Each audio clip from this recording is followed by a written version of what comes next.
Ok, deduzo que já estejam a ver a tela. Certo, certo. Mais uma vez, muito bom dia. Naturalmente, cumprimentar os colegas de painel e lamentar que os outros colegas não estejam cá connosco, porque garantidamente esta é a melhor sessão da 10ª Conferência Forge, portanto, e nós seremos garantidamente uns privilegiados. Portanto, eu sou Vítor Manteigas, sou docente da Escola Superior de Tecnologia da Saúde de Lisboa e estou aqui, digamos que em representação de um grupo maior para vos falar daquela que foi a estratégia ou forma que nós encontramos para fazer o nosso combate à Covid-19 com recurso àquilo que é, entre aspas, o ensino à distância. E posto isto, importa desde já fazer aqui, marcar alguns marcos, passa a redundância, relevantes neste processo e relembrar que a 2 de março, em Portugal, foram noticiados os 2 primeiros casos confirmados da Covid-19. 10 dias depois, dava-se de conta de que as instituições de ensino superior iriam passar a ter aulas não presenciais, ou seja, toda a atividade presencial passaria a ser não presencial.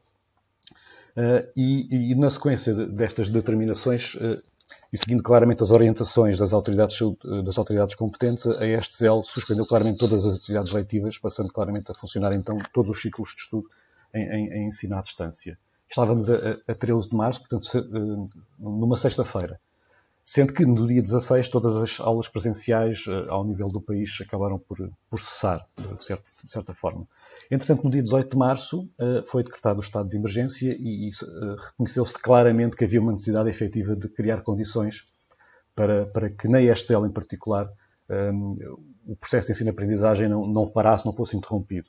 Portanto, e este combate que nós assumimos na ESTEL acabou por se estender durante uma série de meses, nomeadamente até ao fim do semestre, ainda que em algumas ocasiões já num regime que eu diria de misto, mas de facto aquilo que foi o braço armado criado na instituição, que foi criado entretanto, desenvolveu todo o seu trabalho até ao fim do semestre, de acordo com aquilo que nós depois iremos falar de seguida.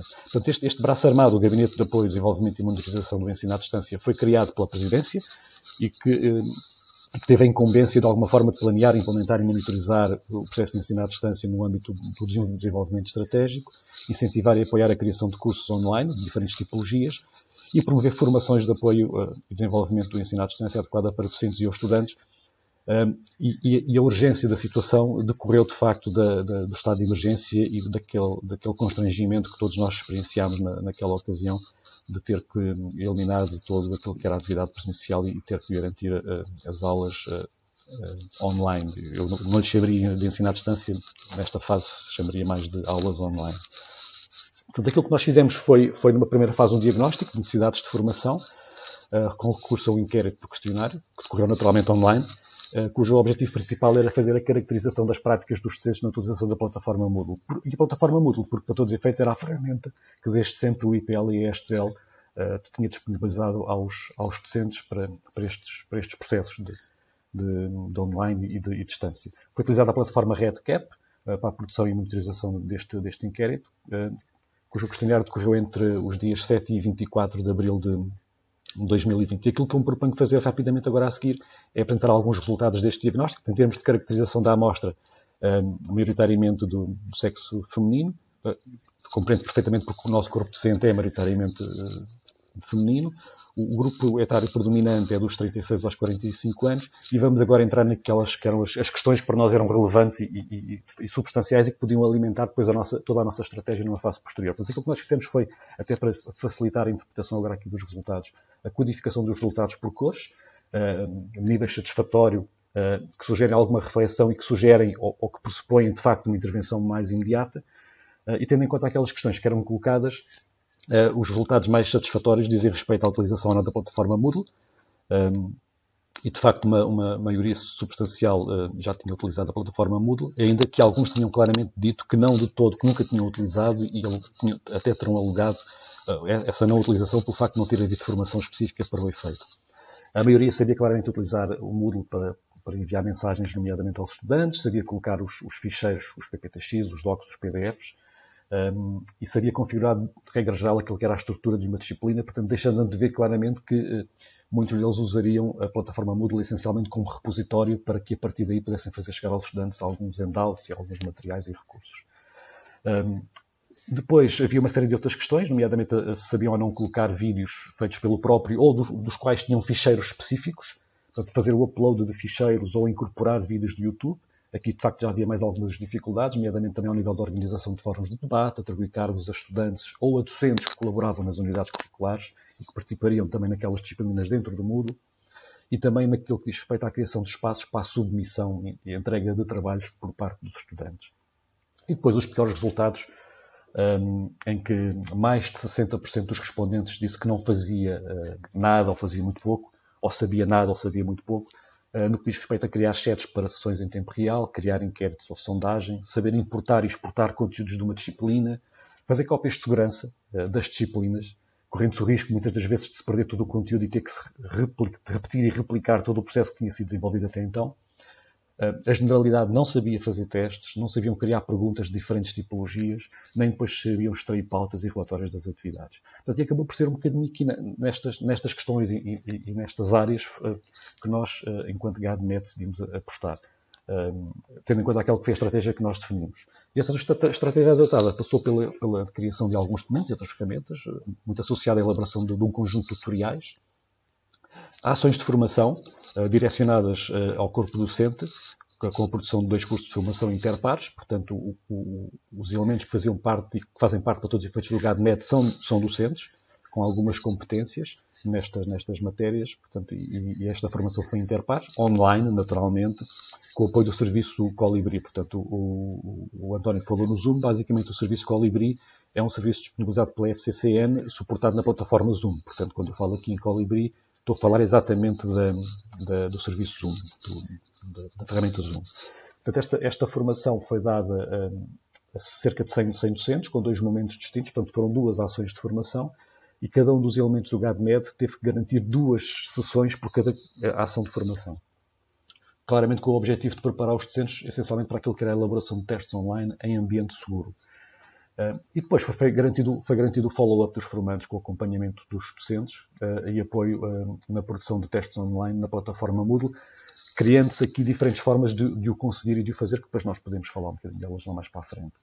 Cumulativamente foi criado aquilo que nós designámos como um microsite. O microsite de ensino digital, portanto, é um subdomínio dentro do westzel.ipl.pt, onde tudo aquilo que era feito e estava a ser preparado e estava a ser previsto era comunicado também, e era também disponibilizado algumas ferramentas, por exemplo, o NetMed, que cola perfeitamente com um dos desafios e constrangimentos que o António há bocado referiu, que era a questão da velocidade e da estabilidade da internet. Portanto, aquilo que nós desafiávamos aos docentes e estudantes também, porque isto não era exclusivamente para os docentes, era que, por exemplo, testassem a velocidade e a estabilidade da sua internet para depois evitar constrangimentos nos momentos de avaliação. Portanto, em relação aos documentos e outras ferramentas, associada claramente aos tutoriais, nós criámos tutoriais de como realizar testes na plataforma Moodle. Depois, o que terei de fazer para realizar um teste online com o SEB, que é o Save Exam Browser, que é um instrumento que nos confere alguma segurança e que tende a prevenir a questão da fraude académica. A utilização do Moodle e também do Colibri, portanto do Zoom, utilizar cumulativamente estas ferramentas. Depois do teste, o que é que se pode fazer na plataforma Moodle? Porque nós vimos há pouco que a maior parte dos docentes utilizavam o Moodle como repositório.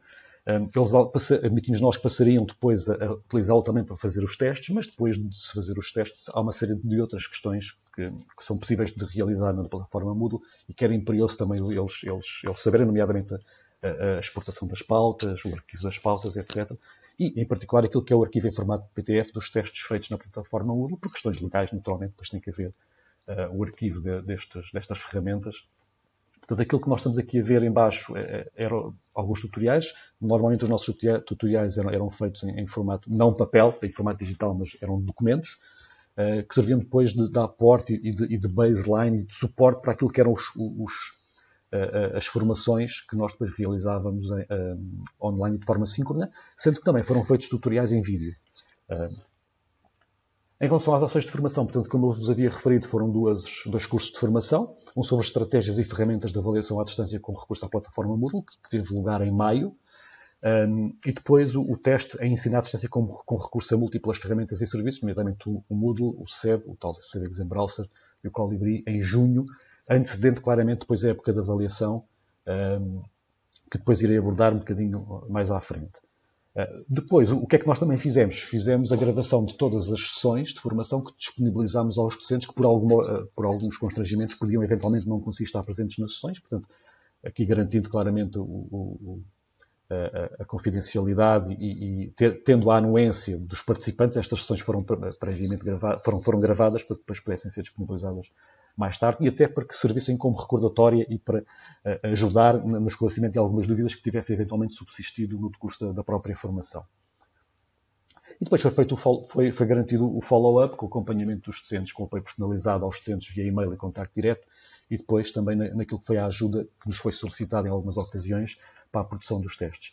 Nesta fase também foram desenvolvidos alguns outros tutoriais para clarificar algumas dúvidas que subsistiam e, entretanto, dentro da própria plataforma Moodle foram criados grupos associados a cada um dos formadores GADMED, onde havia aqui claramente uma interação direta entre docentes formandos e docentes formadores. E todos estes tutoriais que iam sendo feitos iam também sendo disponibilizados em cada um destes grupos GADMED para que todos tivessem acesso a toda esta informação. Depois, para tentarmos avaliar de alguma forma a eficácia no combate, em julho, depois daquilo que foi a avaliação, a avaliação, entenda-se, dos estudantes, foi feita a avaliação da formação e atividades de GADMED, mais uma vez com recurso ao inquérito por questionário, com o objetivo de caracterizar essencialmente as práticas dos docentes nos momentos de avaliação de ensino à distância, o último momento da avaliação e época extraordinária. Portanto, houve aqui a necessidade de se definirem aqui novas épocas, portanto, foi criada uma época extraordinária, que não existe normalmente. Aquilo que existe é a última avaliação que é coincidente com o exame. E depois há uma época de recurso e uma época especial. Portanto, este ano em particular, o ano letivo passado, entenda-se, foi criada uma época extraordinária que aconteceu ainda até ao fim de julho. Mais uma vez aqui utilizada a plataforma REDCap. Nós já tínhamos mais ou menos uma percepção daquilo que era o resultado do nosso trabalho, mas de facto sentimos a necessidade de aplicar um questionário e ter resultados um bocadinho mais robustos e concretos. Portanto, mais uma vez aqui a caracterização da amostra, que eu avançava, entretanto, só dando nota de que houve 103 docentes que acabaram por responder, um número abaixo daquilo que foi o número de respostas no primeiro questionário em termos de diagnóstico, até porque, para todos os efeitos, nesta fase já estávamos em período de férias. Portanto, algumas das questões, e apenas algumas das questões que nós colocámos, quando os testes haviam sido feitos online no período terminado para o ensino à distância, e, de facto, há aqui a nosso percentil 50, a nossa mediana está aqui nos 3. Há aqui diria que um outlier, que é um valor máximo de 32 testes. Isto poderá ter a ver com docentes das transversais que têm várias disciplinas, várias turmas, vários anos, e que eventualmente até terão assumido estratégias diferentes nas realizações dos testes, e em vez de terem um único teste composto por uma pool de questões, terem colocado para o mesmo teste diferentes testes com tempos diferentes de resposta para cada um dos grupos de questões. Depois nós podemos clarificar isto lá para a frente, se sentirem essa necessidade. Depois, que plataforma é que foi utilizada? 87% utilizou a plataforma Moodle, portanto, porque foi aqui que também, claramente, que nós apostámos a nossa formação, mas houve, aliás, docentes que utilizaram o Examnet, o Teams, a Microsoft, não terão utilizado nenhuma ou qualquer outra plataforma. Mas, claramente, aqui o Moodle assumiu um papel de destaque.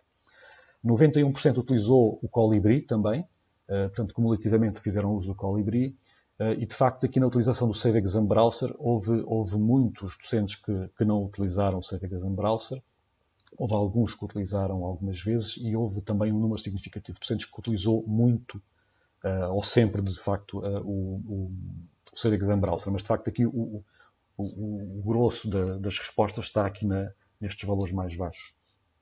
E depois fizemos também questões relativamente às tipologias de perguntas que tinham sido utilizadas. Portanto, tipologias de verdadeiro e falso, 58%, respostas numéricas, 14%, um valor relativamente baixo, resposta curta, 56%, escolha múltipla apenas com uma das opções corretas, 33%, escolha múltipla com várias opções corretas, 80%, e nesta questão em particular, nesta tipologia, houve formação específica a propósito disto, para a necessidade, por exemplo, das respostas erradas serem passíveis de descontar, porque senão corríamos o risco, se isto não fosse bem configurado, dos estudantes marcarem todas as opções e acabariam por ter o 100% da cotação prevista para aquela questão.